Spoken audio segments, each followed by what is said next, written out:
पप्पू यादव को मिली पोल खोलने की सजा, जब सुप्रीमो को पुलिस ने किया गिरफ्तार, ले जाया गया गांधी मैदान थाना।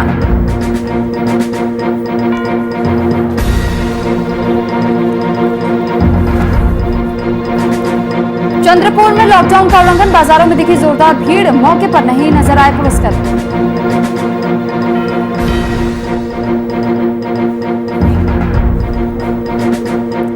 मुंगेर में हड़ताल पर सदर अस्पताल के स्वास्थ्यकर्मी, नियोजन की मांग को लेकर हड़ताल, डीएम को सौंपा ज्ञापन।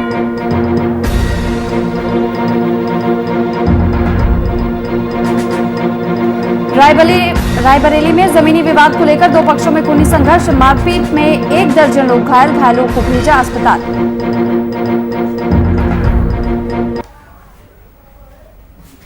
नमस्कार, आप देख रहे हैं वीआईपी न्यूज, आपके साथ मैं हूं सुरभि तिवारी। तो जाप प्रमुख पप्पू यादव पर बीते दिन एम्बुलेंस मामले में दर्ज हुए मामले में 5 थानों की ओर से पप्पू यादव को गिरफ्तार किया गया है। पटना के एसएसपी उपेंद्र शर्मा के निर्देश पर डीएसपी समेत कई थानों की पुलिस दल बल के साथ पहुंची। इस दौरान थानेदार समेत टाउन डीएसपी भी मौके पर मौजूद दिखे। जानकारी के अनुसार पप्पू यादव को उनके आवास से गिरफ्तार कर गांधी मैदान थाना ले जाया जा रहा है।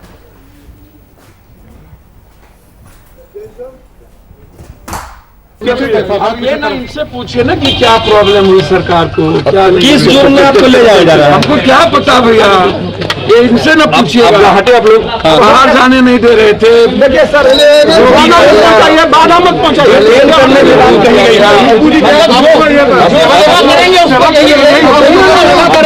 लोगों को बचाएंगे उसका ये प्रतिफल है।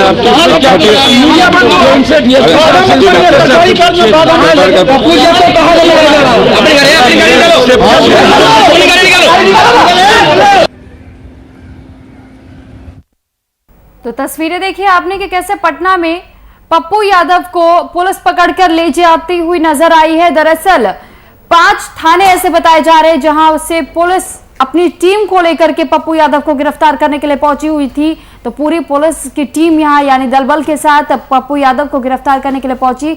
गांधी मैदान थाने ले जाया गया। पप्पू यादव ने इस बात की जानकारी खुद ट्वीट करके दी और साथ ही मीडिया से बातचीत करते हुए इस बात का जिक्र भी उन्होंने किया कि ये तो आप सरकार से जवाब पूछिए कि उन्हें क्यों गिरफ्तार किया जा रहा है। इस पर अधिक जानकारी के साथ अनिल कुमार संवाददाता हमारे साथ जुड़ चुके हैं। अनिल, जानकारी चाहेंगे आपसे कि जिस तरीके से पप्पू यादव को गिरफ्तार किया गया है, अब तक के क्या कुछ अपडेट्स है? गांधी मैदान ले जाने के बाद क्या उनका कोरोना टेस्ट सबसे पहले किया जाएगा या फिर क्या प्रक्रिया रहेगी?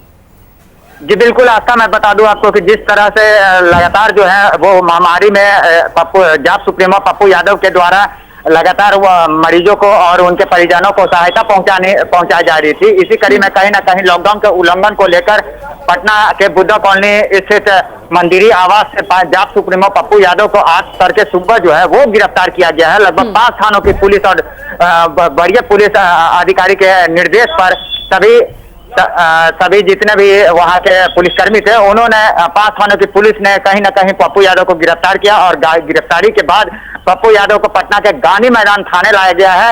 यहाँ पर अभी उनकी सारी कवायद जो है वो चल रही है। हालांकि मीडिया को उनसे मिलने नहीं दिया जा रहा है, ना ही बात करने दिया जा रहा है, लेकिन तमाम प्रयास लगाया जा रहा है कि ये गिरफ्तारी है जो लॉकडाउन उल्लंघन को लेकर किया गया है, जिसमें कि पप्पू यादव से भी साफ तौर पे मीडिया से मुखातिब होते हुए कहा है कि अभी हमको भी ये जानकारी नहीं कि आखिरकार हमको ये गिरफ्तारी क्यों कर लिया गया है। हालांकि पप्पू यादव के समर्थकों ने साफ तौर पे कहा है कि राजीव प्रताप रूढ़ी जैसे बीजेपी के नेता हैं जिनके करीबियों के पास है और उनके पास से करीबन 40 एम्बुलेंस जो है यूं ही पड़े हुए हैं, इस मुद्दे को भी उन्होंने उठाते हुए दिखा है। लेकिन अगर बात करें हम पप्पू यादव की गिरफ्तारी के, तो ये कहीं ना कहीं असमंजस की स्थिति बनी हुई है कि आखिरकार पप्पू यादव की गिरफ्तारी जो है वो किन स्थितियों में हुई है और क्यों हुई है।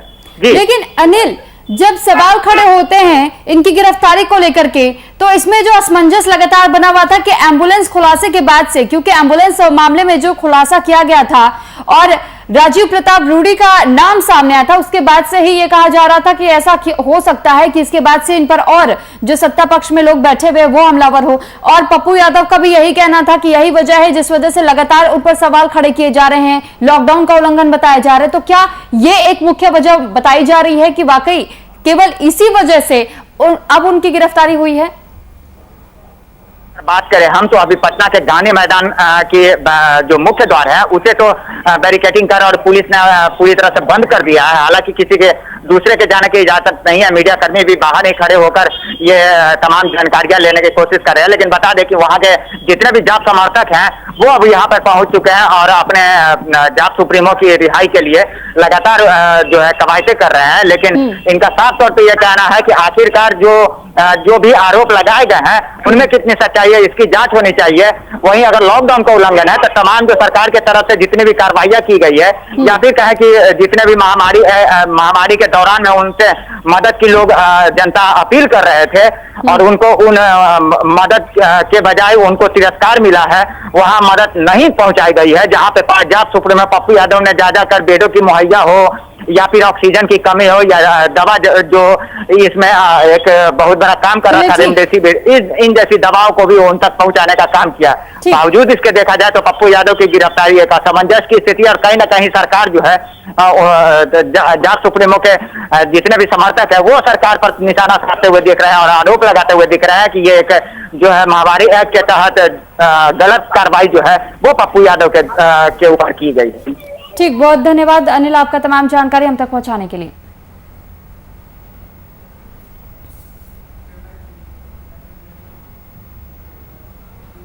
तो वहीं दूसरी ओर जाप प्रमुख पप्पू यादव पर एम्बुलेंस की कालाबाजारी करने के आरोप मढ़ते हुए मुकदमा दर्ज कराया गया है।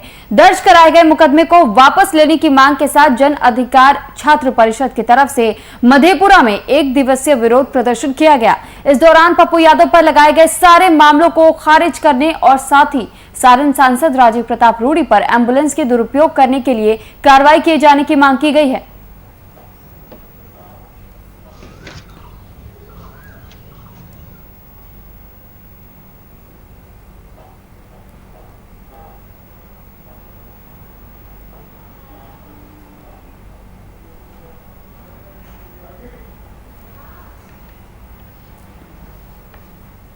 और वहीं पूर्णिया से 2 पक्षों के विवाद सुलझाने भवानीपुर पहुंचे जेडीयू विधायक के पति अवधेश मंडल पर जानलेवा हमला किया गया। हमले का वीडियो तेजी से वायरल हो रहा है जिसमें वे लहूलुहान नजर आ रहे हैं। इस मामले में एक पक्ष के लोगों ने अवधेश मंडल पर मारपीट करने और गोली मारने का आरोप लगाया है। जानकारी के अनुसार जमीन विवाद को लेकर 2 भाइयों के बीच के विवाद में उन्हें पंचायती करने के लिए बुलाया गया था और इसी दौरान हुए मारपीट में एक स्थानीय युवक ने धारदार हथियार से उन पर वार कर दिया। हालांकि मामले में थानेदार ने आवेदन मिलने पर कार्रवाई में जुट गई।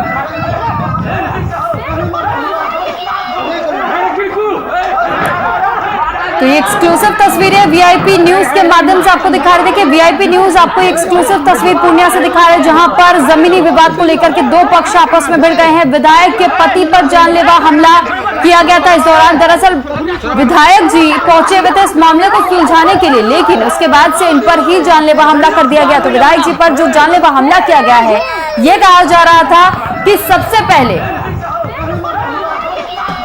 विधायक के जो पति बताए जा रहे हैं ये मामला सुलझाने के लिए, जमीनी विवाद को सुलझाने के लिए यहाँ पहुंचे हुए थे, लेकिन जो विधायक के पति बताए जा रहे थे मामले को सुलझाने आए थे, लेकिन उन पर जिस तरीके से जानलेवा हमला हुआ।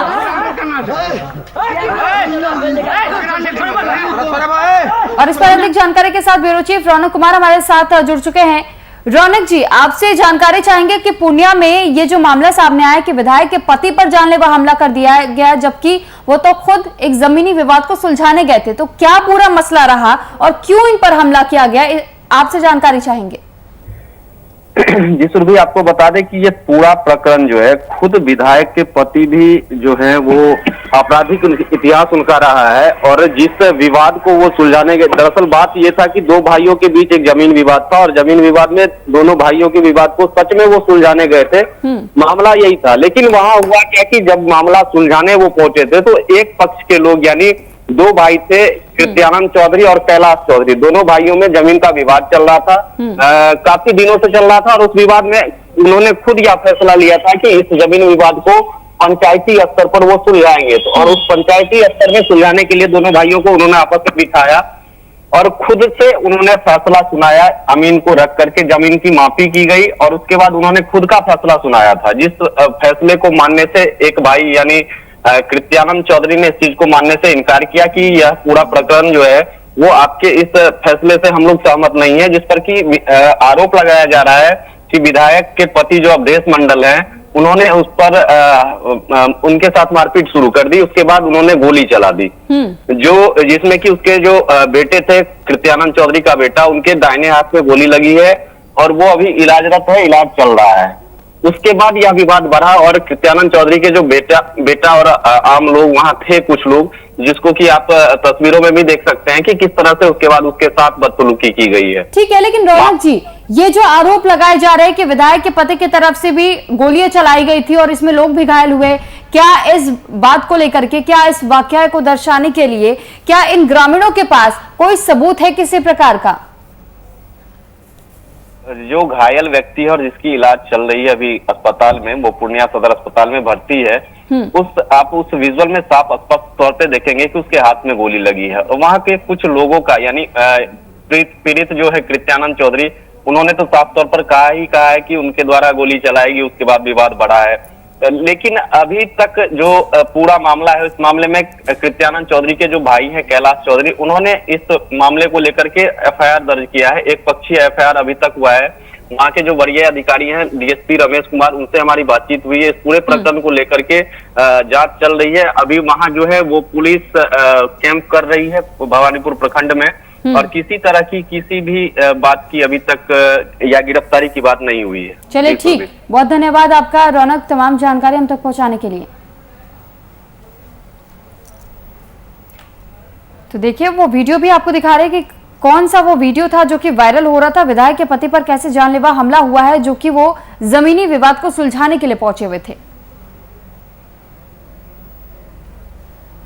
और वहीं दूसरी ओर कोरोना महामारी के इस दौर में जहां स्वास्थ्य व्यवस्था पूरी तरह फेल है, वहीं अस्पतालों में दिन रात जान का जोखिम में डालकर डॉक्टर संक्रमित मरीजों का इलाज कर रहे हैं। उसके बावजूद भी स्वास्थ्य विभाग की लापरवाही के कारण डॉक्टर दाने दाने के लिए मोहताज हो गए हैं। वहीं राजधानी पटना का दूसरा सबसे बड़ा अस्पताल एनएमसीएच के सीनियर रेजिडेंट डॉक्टर को पिछले कई महीनों से वेतन नहीं मिलने के कारण वो हताश और निराश नजर आ रहे हैं। बता दें कि यहाँ के डॉक्टर्स अस्पताल अधीक्षक, प्रधान सचिव और स्वास्थ्य विभाग को वेतन बढ़ाने और दिए जाने की मांग कर चुके हैं। इसके बावजूद भी अभी तक स्वास्थ्य विभाग की ओर से कोई ठोस कदम नहीं उठाया गया, जिसके बाद एक बार फिर एनएमसीएच के सीनियर रेजिडेंट डॉक्टरों ने प्रेस कॉन्फ्रेंस कर अपनी वेतन बढ़ाने और दिए जाने की मांग की है। को 95,000 से ज़्यादा बढ़ाकर कर दी जाए, क्योंकि हमारे कनिष्ठ पद पे जो पोस्ट ग्रेजुएट स्टूडेंट्स की सैलरी है, उनकी सैलरी अभी बढ़ाकर 95,000 पर महीने कर दी गई है, जबकि हम सीनियर रेजिडेंट्स या ट्यूटर, हम सभी की सैलरी अभी भी 65,000 है और हमें इन हैंड 58,500 मिलता है। और इस विषय में कई बार हमने प्रधान सचिव सर और हेल्थ मिनिस्टर सर से बात करी है, और हेल्थ मिनिस्टर सर ने हर बार हमसे हंसकर बात की है, हमें मौखिक आश्वासन दिया है। उन्होंने तो विधानसभा में ये बात कह भी दी है कि यह अनुचित हुआ है कि वरिष्ठ पद के अधिकारी को आज कम वेतन मिल रहा है, और इसके अंतर्गत उन्होंने चेंजेस लाए हैं, पर आज तक हमारे हाथ में ना बढ़ी हुई वेतन है, ना वेतन ही है। तो झारखंड में कोरोना संक्रमण के प्रभाव को देखते हुए लॉकडाउन लगाया गया है। हालांकि इस दौरान राज्य के कई इलाकों में लोगों को लापरवाही भी देखने को मिल रही है। लोगों की लापरवाही का ताजा मामला चंद्रपुरा प्रखंड में देखने को मिला, जहां प्रखंड में स्थानीय बाजार में लोगों की जमकर भीड़ इकट्ठा हो गई। इस दौरान मास्क का इस्तेमाल और सोशल डिस्टेंसिंग का पालन नदारद रहा। साथ ही इस दौरान नियमों के पालन को लेकर पुलिस के जवान भी गायब नजर आए।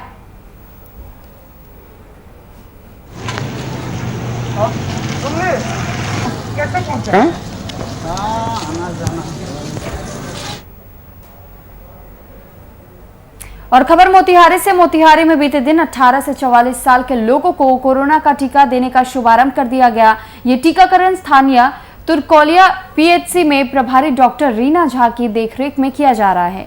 टीका लेने के लिए लोगों को तय नियमानुसार कोविन या आरोग्य सेतु ऐप पर रजिस्ट्रेशन करना पड़ रहा है, जिसके बाद उन्हें टीकाकरण के लिए डेट और टाइम निर्धारित किया जा रहा है।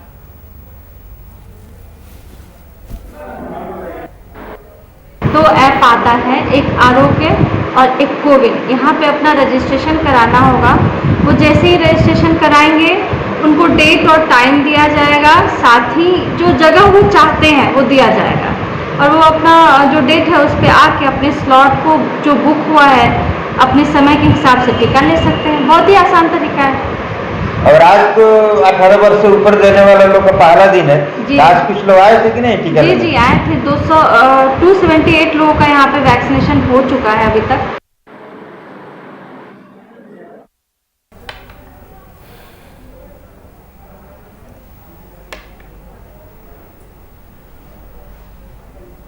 तो बिहार में कोरोना मरीजों में लगातार बढ़ोतरी को देखते हुए बिहार सरकार ने पूरे राज्य में 15 मई तक संपूर्ण लॉकडाउन लगाया है। इस बीच आम जनता को थोड़ी सी राहत देते हुए सुबह 7 बजे से लेकर 11 बजे तक बाजार को खुला रखा गया। हालांकि बिहार में लॉकडाउन कारगर साबित होता दिख रहा है। बीते कई दिनों में राज्य में कोरोना मरीजों की संख्या में कमी देखी जा रही है। इसी बीच पश्चिम चंपारण के बगहा में लॉकडाउन पर आम जनता की राय जानी हमारे संवाददाता अभिषेक पांडे ने। स्वास्थ्य विभाग के द्वारा इस क्षेत्र में क्या तैयारी की गई है? ये वो जो शहर से गांव की तरफ ये कोरोना महामारी आ रही है, तो ये भगवान के ही देन समझा जाए कि अभी तक गांव तक इसका बुरा असर नहीं पड़ा है। नहीं तो जो ये मधुबनी पंचायत का जो ये स्थिति है, यहाँ पे 5000 की जनसंख्या में अभी तक एक भी कोविड हॉस्पिटल नहीं है कि अगर वैसा स्थिति आता है तो आदमी मरीज को यहाँ पे ऑक्सीजन की तो साफ व्यवस्था नहीं है, आदमी इस मरीज को भर्ती नहीं कर पाएगा। तो इससे भगवान की ही अगर कृपा माना जाए कि अभी तक इसका रुका हुआ है। जी, तो आप क्या मांग करते हैं? यहाँ पे कोविड सेंटर बनाया जाए? जी, यहाँ 4 प्रखंड पड़ता है। गंडक पार हम लोग पड़ते हैं। यहाँ से बेतिया हम लोग का जो जिला अस्पताल है वो पड़ता है 60 किलोमीटर, और यहाँ से हम लोग का जो बगहा है अनुमंडल का अस्पताल वो पड़ता है लगभग 40 किलोमीटर। लेकिन और हम लोगों का जो क्षेत्र पड़ता है मधुबनी, पिपरासी, भिथा और ठगरहा, ये गंडक पार का 4 प्रखंड है। ये समझ लीजिए कि इस वैश्विक महामारी के दूसरे फेज में भी लोग सुधरने का नाम नहीं ले रहे हैं। प्रशासनिक गाइडलाइंस के बावजूद भी लोग अपनी दुकानें खुली रखते हैं और तो और सामने से दुकानें बंद कर पीछे रास्ते से अपनी दुकानें धड़ल्ले से चलाते हैं। इसके लिए जगदीशपुर सीईओ और कोतवाली एसएसआई देवेंद्र पासवान ने पूरे शहर की दुकानों को 11 बजे तक बंद करा दिया और पूरे अपने दल बल के साथ फ्लैग मार्च करते दिखे। दुकान वालों को चेतावनी देते हुए प्रशासनिक गाइडलाइंस का पालन करने की अपील की गई।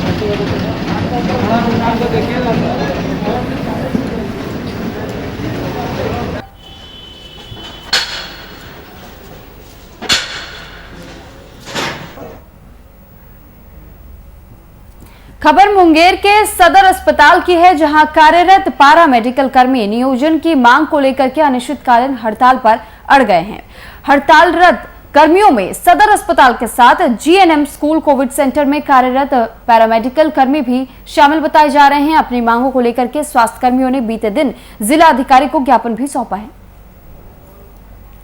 हम लोग कई वर्षों से काम कर रहा पे सदर अस्पताल मुंगेर में जी, और पदाधिकारी के सौजन्य से काम कर रहे हैं जी। तो इसके पूर्व हम लोग कुछ अगर मानदेय मांगते भी थे कि बोलते थे कि आप लोगों का कोई ऐसा प्रावधान नहीं है और आप लोग अभी ट्रेनिंग कर रहे हैं तो आप लोग काम कीजिए, जब ऐसा कुछ होगा तो आप लोगों को प्रायोरिटी दिया जाएगा। तो अब बिहार सरकार से जो बहाली निकली है अति शीघ्र अर्जेंट बहाली है, रातों रात बहाली करना है उसमें कि जहाँ जहाँ कमी है वहाँ भरपाई करना है स्टाफ लोग को। तो उसमें हम लोग फॉर्म फिलअप किए। जो हम लोग 25 तारीख से जो हम लोग पर काम जो लगाया गया था जेएनएम स्कूल में कोविड सेंटर में 8 लड़के का 8 का यहाँ ये इमरजेंसी अस्पताल में, तो 16 लड़का काम हम लोग कर रहे हैं बाय रोस्टर के हिसाब से। लेकिन आज जब हम लोग फॉर्म फिलअप करके जब हम लोग ये मांगते हैं कि हम लोग को ज्वाइनिंग नियुक्ति पत्र दीजिए, तो बोलता है कि आप अभी आप लोगों को नहीं होगा, सो ये विजुअली बनेगा, ये बनेगा, वो बनेगा, हम लोग को टाल मटोल कर रहे हैं। जबकि ऊपर ये हमारा वैकेंसी बिकने जा रहा है, काम अगले आदमी को हो रहा है और हम लोग को आश्वासन मिला हुआ कोई काम हम लोग को नहीं हो रहा है। तो मुंगेर में आयुष मेडिकल सर्विसेज एसोसिएशन के बैनर तले जिले के आयुष चिकित्सकों ने मानदेय बढ़ाने समेत 7 सूत्री मांगों को लेकर के पूर्व निर्धारित कार्यक्रम के तहत काला बिल्ला लगाकर सेवा प्रदान की।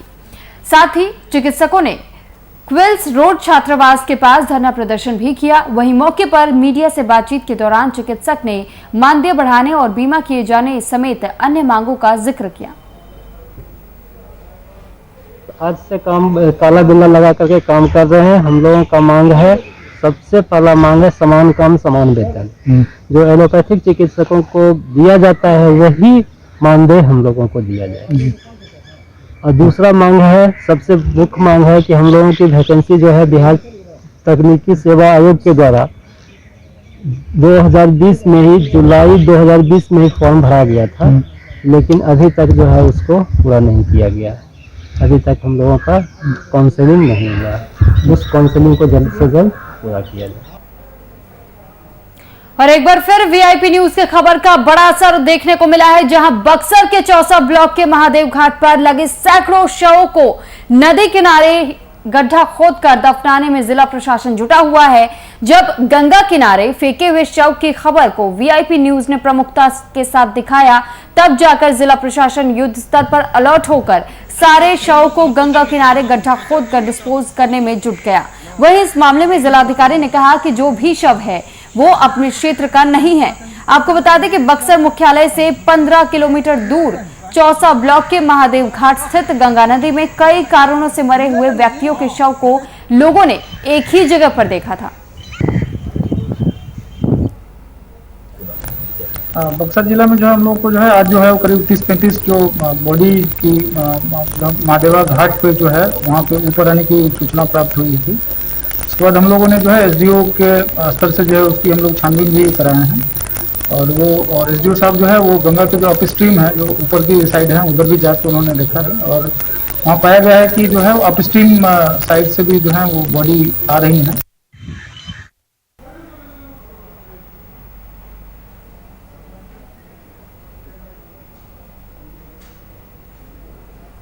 तो उत्तर प्रदेश के डिप्टी सीएम केशव प्रसाद मौर्य ने रायबरेली जिले के ऊंचाहार सीएचसी का औचक निरीक्षण किया। डिप्टी सीएम के अचानक आगमन से स्वास्थ्य कर्मियों के बीच हड़कंप मच गया। निरीक्षण के दौरान डिप्टी सीएम ने सीएचसी में स्वास्थ्य व्यवस्था का जायजा लिया। जायजा लेने के बाद डिप्टी सीएम के पी मौर्य अपने गृह जनपद कौशाम्बी के लिए रवाना हो गए।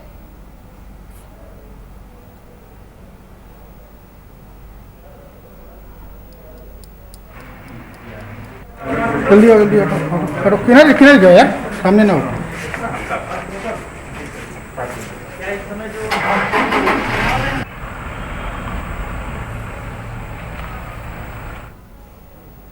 और वहीं भारत में कोरोना का कहर जारी है। इसी बीच कई बार स्वास्थ्य विभाग की लापरवाही की तस्वीरें भी सामने आई हैं। बदायूं से ऐसी ही एक तस्वीर सामने आई है। मामला बिसौली कोतवाली क्षेत्र का बताया जा रहा है, जहां गौहरा के मरीज को किसी अस्पताल में बेड नहीं मिला, जिसके बाद मरीज का बेटा बेड की सुविधा उपलब्ध कराने को लेकर गुहार लगा रहा है।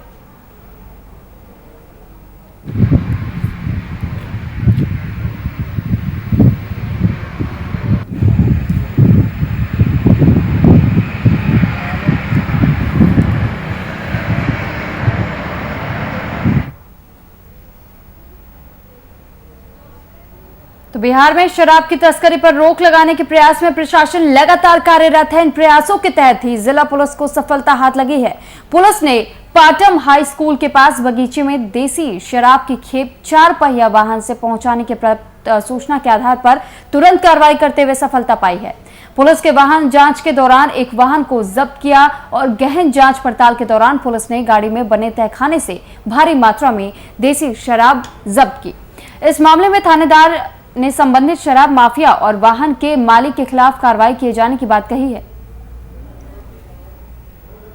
गाड़ी जो है बड़ईचा पाटन में खड़ी है और उसमें जो है शराब का खेप आया हुआ है बाहर से।